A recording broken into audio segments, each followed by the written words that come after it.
Hey everyone, ready to dive deep. Today, it's all about AI, but not the kind you usually hear about. We're going beyond the buzzwords, right? Exactly. We're getting into the real nitty-gritty, the hidden costs of this tech. Yeah. Our guide, Kate Crawford's Atlas of AI. And trust me, it's a real eye-opener. You got that right. Crawford's argument, AI isn't some far-off fantasy. It's an industry. It's extractive. And it's woven into our world in ways we don't often see, impacting everything. Resources, how we work, even the data that defines us. So let's unpack this. Crawford starts off with a story, a horse actually, Clever Hans, from the 1900s. The horse that could supposedly, do math. Oh, clever Hans, yeah. A total sensation back then. Tapping out answers with his hoof, can you believe it? But as Crawford points out, he wasn't really a math whiz. Right, he was picking up on his handlers' cues, like their body language. That's how he knew the answer. Super observant, not a mathematician. And here's where it gets really interesting. Crawford uses Clever Hans as an analogy, right? Yeah. For how we often misunderstand AI. Yeah. We see it do specific things, play chess, write text, and boom, we label it intelligent. Exactly. But just like with clever Hans, are we missing the bigger picture? AI learns from data, tons of it. So it's intelligence. It's a reflection of that data. It's not really thinking on its own. So are we falling for the same trick as those folks amazed by Clever Hans, attributing intelligence that's not really there? That's the challenge Crawford throws at us. What does intelligence even mean, both in humans and machines? And more importantly, what happens when we rely on AI that might not be as smart as we think? And that leads us to the environmental cost of AI, which Crawford really brings home. She takes us on a journey. It starts at the Silver Peak lithium mine in Nevada, the source of that gray gold, lithium for our devices. And that's what's powerful about Crawford's approach. She connects that physical landscape, the mine, to the tech industry. The lithium mine, it becomes the symbol of the environmental impact of our digital world, an impact we often don't see. And it's not just the present, right? She goes way back. The first undersea cables, all those gutta-percha trees destroyed in Malaysia just to insulate those cables. It's crazy to think about, isn't it? Yeah. That highlights the impact of communication technology, even way back then. Our need for data, it has a long and often destructive history.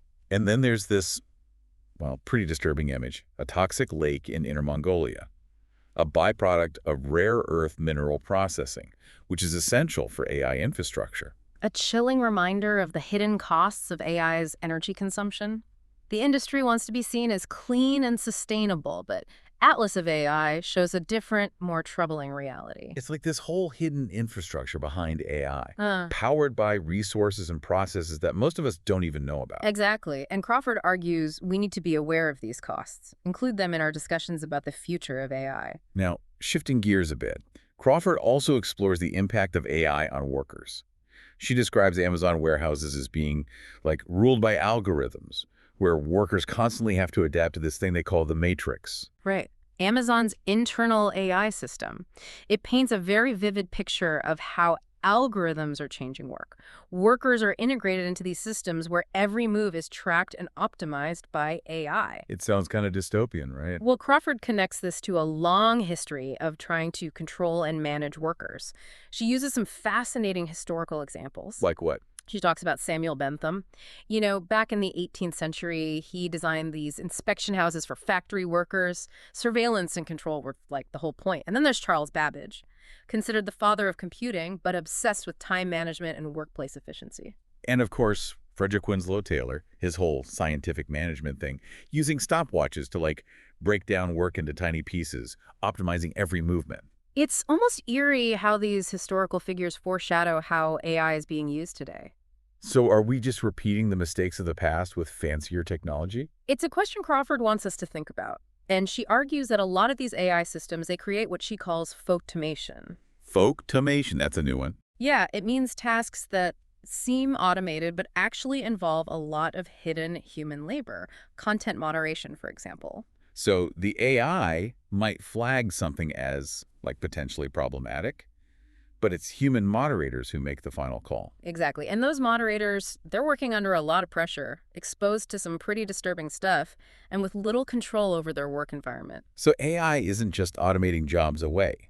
It's creating new types of jobs, new demands, just as potentially exploitative as the jobs it's replacing. That's a core part of Crawford's argument. So it's not just about the technology, right? It's about power dynamics and the structures that shape how AI is developed and used. Exactly.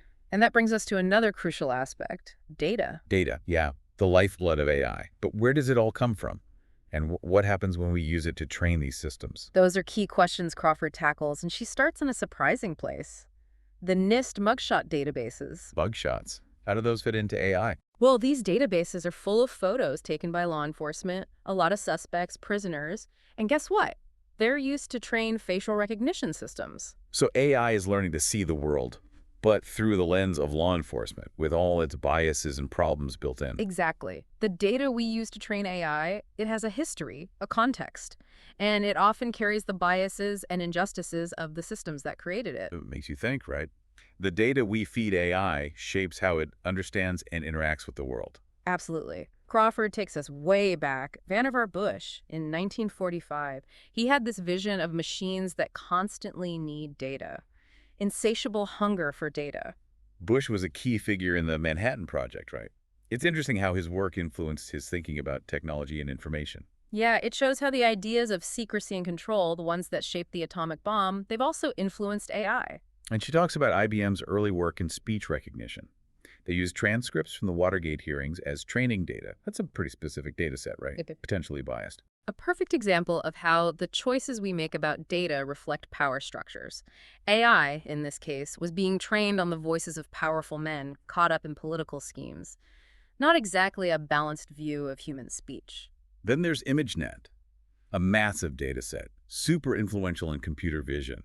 Millions of images scraped from the internet, labeled by, well, low-paid workers. ImageNet is a classic example of how AI datasets are built through hidden, often exploitative, labor. And wasn't there an issue with the categories they used to label those images? You're right. ImageNet had some really offensive racist categories like alcoholic, ape man, even slant eye. It makes you wonder how many AI systems out there are trained on data like that. It highlights the need to really scrutinize these data sets. It's not just about accuracy, it's about the ethical and social impact of the data itself. It's becoming clear that AI isn't this neutral thing, right? It's shaped by its training data, by the people who create it, and the systems that support it. One of the core arguments of Atlas of AI, it's not just the algorithms, it's the whole ecosystem around AI. From the physical resources to the labor to the data that fuels its intelligence. And all of this, it has real consequences. Not just for workers, the environment, but also how AI categorizes and classifies us humans. To show this, Crawford takes us to a room full of human skulls. An unusual place to find insights about AI, right? Yeah. But Crawford draws this parallel between 19th century phrenology, measuring skulls to understand character, and how AI systems categorize us today. Phrenology is completely debunked, right? But Crawford argues that AI is doing something similar, defining us based on data points. And just like phrenology, those data points can be biased, incomplete, even plain wrong. But here's the kicker. Those classifications, they have real-world consequences. She uses some pretty disturbing examples, like Amazon's resume screening tool. Right. It was supposed to make hiring easier, but it discriminated against women. Why? It learned from biased data reflecting existing problems in the tech industry. So even if the AI wasn't programmed to be sexist, the data it learned from made it so. Exactly. Seemingly neutral algorithms can perpetuate and even amplify inequality. And then there's IBM's attempt to create a diverse facial recognition dataset. Sounds good in theory, but... But they ended up reinforcing the idea of just two genders. They had workers label pictures as male or female, leaving out anyone who didn't fit those categories. Their attempt to address bias actually made things worse. Exactly. It shows how even good intentions can backfire if we're not careful about the assumptions we build into these systems. It all boils down to this. The categories we use, they're never neutral. They reflect our values, biases, and how we understand the world. And when we put those categories into AI, they impact how people are treated and how decisions are made. A key takeaway from Atlas of AI, we need to think critically about the categories we use. They're not just technical things, they're expressions of power. And speaking of power, Crawford also delves into how AI is used by the state for surveillance and control. She starts with the Snowden documents. You know, the ones that expose the NSA's mass data collection. It's amazing how much the language in those documents mirrors how AI is being used today. The focus on collecting data, analyzing it for patterns, using those patterns to predict what people will do. It's almost like they were laying the groundwork for the AI-powered surveillance we see now. That's what Crawford argues. The war on terror and the rise of mass surveillance, they drove the development of AI, especially things like facial recognition, predictive policing, and automated targeting. And it's not just governments using this tech. Private companies are collecting tons of data on us, often without us knowing. It's one of the most worrying trends, this blurring of lines between government and private surveillance. It raises big questions. Who has access to our data? How is it being used? And what can we do if it's used against us? Feels like we're living in a sci-fi movie, but it's real. And Crawford does a great job of showing how these seemingly separate events and technologies are all part of a bigger trend towards more surveillance and control. That's the strength of Atlas of AI. It's not just isolated examples. Crawford gives us a framework to understand how AI is changing the world and makes us think critically about what that means. This is heavy stuff, not your typical light tech conversation. But it's so important to talk about this stuff, to grapple with these ethical, social, and political implications of AI. I completely agree. We can't just embrace AI without understanding the potential downsides. Crawford's work is like a roadmap, helping us navigate these challenges and make sure AI benefits all of humanity, not just a select few. So in this first part of our deep dive, we've talked about the limits of AI, its impact on the environment, on work, about the importance of data, and the role of state power. And there's so much more to explore. In the next part, we'll go even deeper into Crawford's analysis, her concept of the megamachine, her critique of classification, and her vision for a more just and equitable future for AI. Welcome back. So as we dig deeper into Atlas of AI with Kate Crawford, it's clear that this book, it's not just about pointing fingers, you know. It's a call to action, right? Yeah, exactly. And one thing she really emphasizes is that AI, it's not some magical thing from the future. It's built on a long history of technology. And she uses this great metaphor, the mega machine, to show that. Oh yeah, the mega machine. Right. So it's this concept from historian Lewis Mumford, these huge technological systems that need tons of effort, coordination, resources. Crawford uses it to explain how AI, even though it seems automated, actually relies on a vast network of human labor and resources. So it's like, imagine those behind-the-scenes documentaries about movies. You see the crew, the sets, the costumes, and you realize it takes so much more than just actors on a screen. There's this whole hidden world of effort. Exactly. Crawford uses the example of the Manhattan Project, which Mumford saw as a classic megamachine. Thousands of people, tons of resources, all working towards the single goal, often in secret. And Crawford links that to AI. We often miss the hidden costs, the labor, the environmental impact, because we're so focused on the end product. We see AI as this sleek, futuristic thing, but we forget about the mines, the factories, the data centers, the people making it all happen. So the mega machine, it's a way to remind us that AI isn't just algorithms. It's about the entire system behind it. Exactly. And that system has a history, a context, a whole set of power dynamics that we can't ignore. Now, another thing that really stuck with me is Crawford's argument that classifying things, putting them into categories, that's a form of power.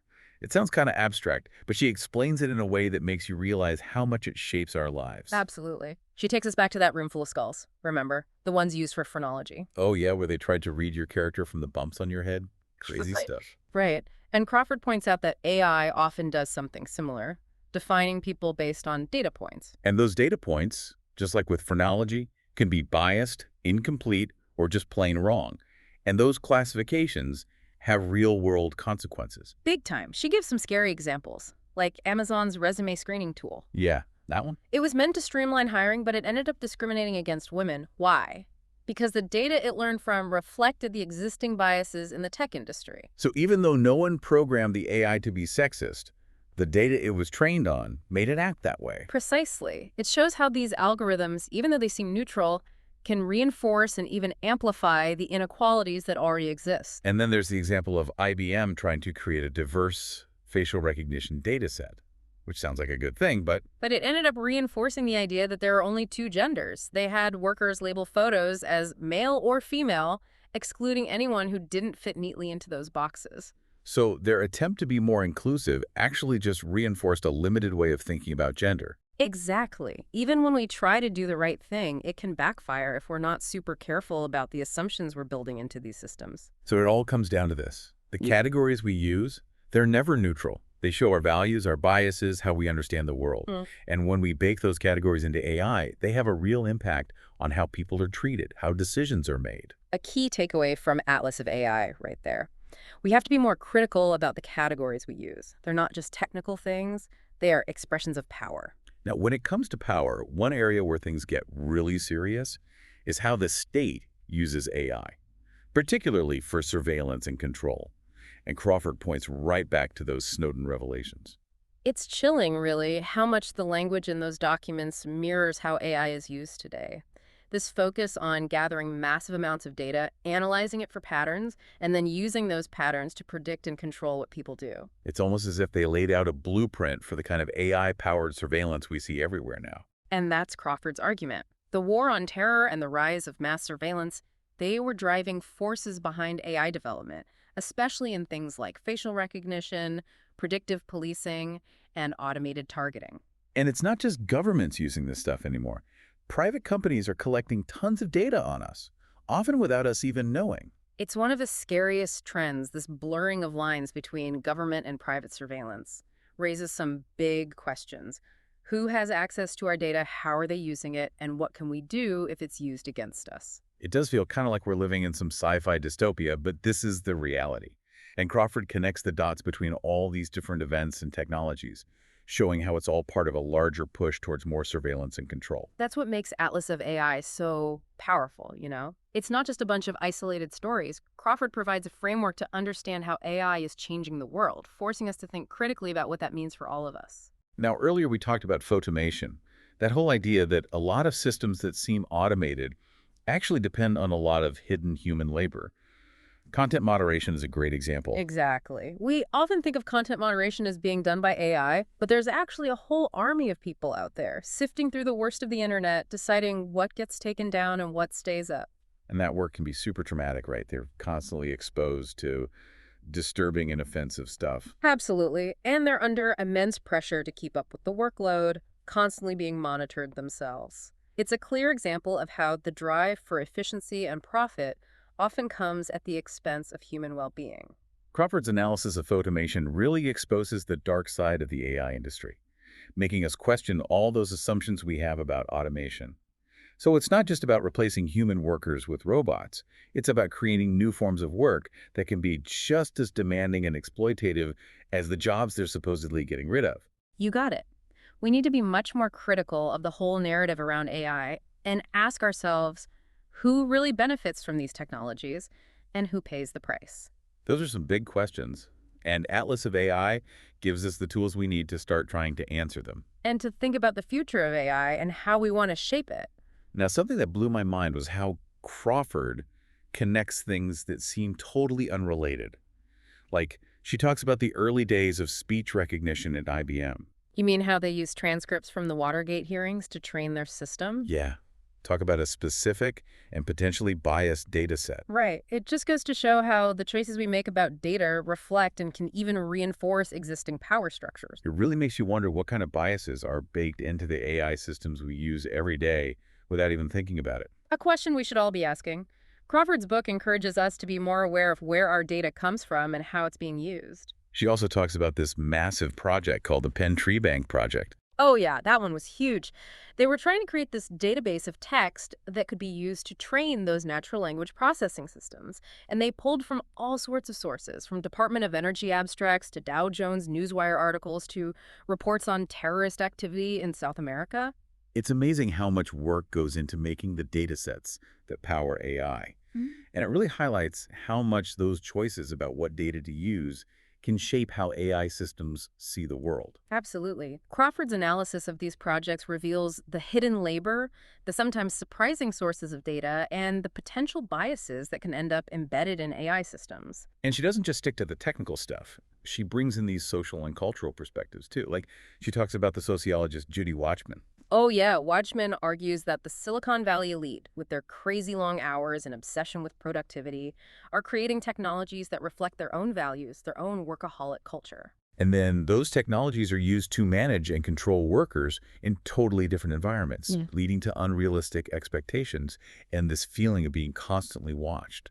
It's a great example of how the values and biases of the people who create technology can end up shaping how we all live and work. Now, something else that's kind of mind-blowing is how Crawford talks about how AI is changing our relationship with time itself. It's not just about automating tasks, right? It's about speeding everything up, compressing time, creating this constant sense of urgency. It's like we're always on fast forward, trying to keep up with the pace of technology.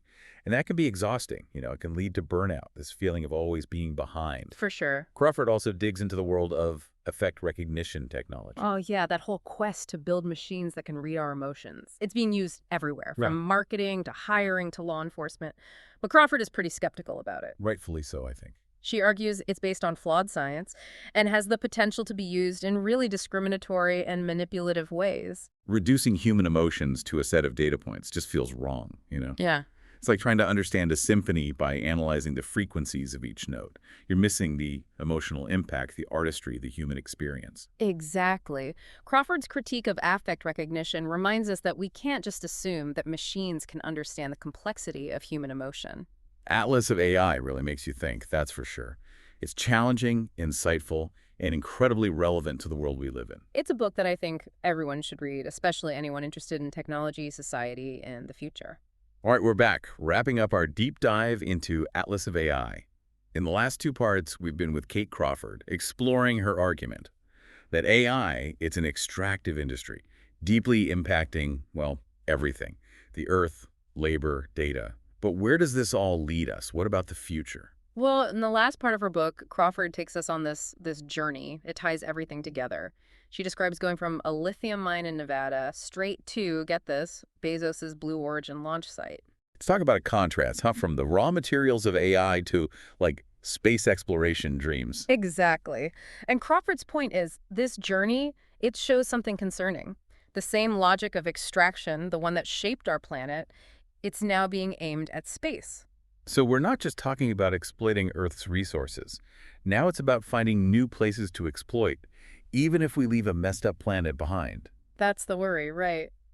She suggests that figures like Bezos, pushing for space colonization, they're driven by the same mindset as the AI industry, that tech can solve everything, even if it means ignoring the costs.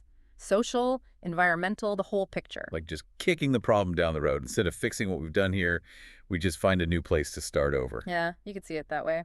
And Crawford asks, is this the future we want? So what's the alternative? Are we supposed to just ditch AI completely? Not really. Crawford believes AI has the potential for good, real good. But we have to be thoughtful, careful about how we use it, how we develop it. She talks about this idea, politics of refusal, right? Yes. Pushing back against this idea that AI is inevitable, that we have no control over how it develops, that we just have to accept whatever consequences come with it. So saying no to AI systems that cause harm, that make inequality worse, that undermine our values. Exactly. We need to demand that AI is used to help people, not just the powerful. And Crawford's book, it gives us the tools to start having those conversations, pushing for a future where AI is used for good. This whole deep dive has been a journey, from lithium mines to facial recognition, from labor history to the future of surveillance. And we've just scratched the surface of Atlas of AI. Right. It's a challenging read, sure, but packed with insights that help us understand what AI means for our world. What really stands out for you? What should our listeners take away from all of this? For me, the biggest takeaway is that AI isn't just about tech. It's about power. Who has the data? Who makes the algorithms? Who benefits from the results? These are political questions. We have to be talking about them. That's so important. AI isn't neutral. It's shaped by people, by our choices, by our values. If we want a future where AI is a force for good, we have to be involved in those choices. And willing to challenge the status quo. Say no to systems that are harmful, unjust. Demand better from the people, the institutions creating and using these technologies. It can feel a bit overwhelming, I get it. But Atlas of AI, it's not just a warning. It's empowering, too. It helps us understand AI and encourages us to be active, to shape its future. The main thing we hope you take away is this. Don't be afraid to ask questions. Challenge assumptions. Demand better. The future of AI isn't set in stone. We can all help shape it. If you're curious, definitely check out Atlas of AI yourself. It's worth the read. And let us know what you think. We love a good conversation. Thanks for joining us on this deep dive.